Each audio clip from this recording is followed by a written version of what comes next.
இளைஞர் இளம் பெண்களை வந்து டாமினேட் பண்றாங்கன்னு சொல்லி நேற்று முக்கியமான ஒரு பெண் வந்து விலகியிருக்காங்க. என்ன பொறுப்பில் இருக்காங்க அவங்க மகளிர் இதில் கேட்டிருந்தாங்க, அதுக்கப்புறம் உறுப்பினரே தொடர்ந்து இருந்தாங்க. ஸோ அது விலகிட்டாங்க. டாமினேஷன் வந்து அதிகமாக இருக்கு. கொஞ்ச நாள்லயே வந்து சோசியல் மீடியால நல்லா ஃபெமிலியரா வந்து அந்த பெண் வயசாமின்னு சொல்லிட்டு. ஆனா இப்போ அந்த முக்கியமான பிரபலமான பெண் வந்து நான் தன்னை பிரபலப்படுத்திக்கிறதா அவங்க நினைச்சிட்டு அமுக்குறாங்க அப்படிங்கிறத அவங்க சொல்ற முக்கியமான பாயிண்ட், ஒரு பெண்ணா இருந்து நீ அரசியல்ல ஈடுபடணும், அவங்க குரல் வெளியில போகுதா அப்படிங்கிற மாதிரி ஒரு அணிகை அவங்க மேல ஒரு ஒப்பீனியன் திணிக்கப்படதா சொல்றாங்க.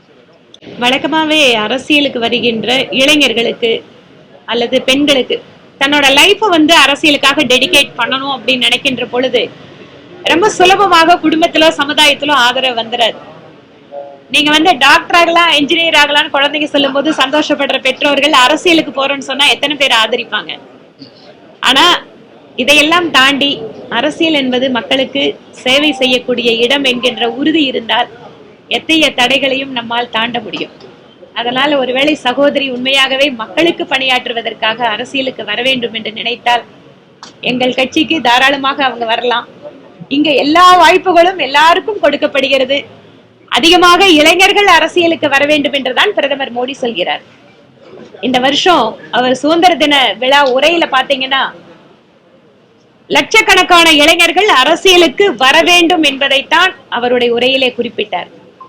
அதனால் முழுமையாக ஜனநாயக ரீதியாக இயங்குகின்ற கட்சி மட்டுமல்ல, மக்களுடைய நலன் சார்ந்தே பணியாற்றக்கூடிய கட்சியாக இருக்கின்ற கட்சி எந்த கட்சி என்பதை புரிந்து கொண்டு அந்த மாதிரியான சகோதரிகள் தங்கள் அரசியல் ஆர்வம் நிறைவேற்றப்பட வேண்டும் என்றால் அதற்கு வாய்ப்பிருக்கின்ற ஒரே கட்சியாக எங்க கட்சி இருக்கு.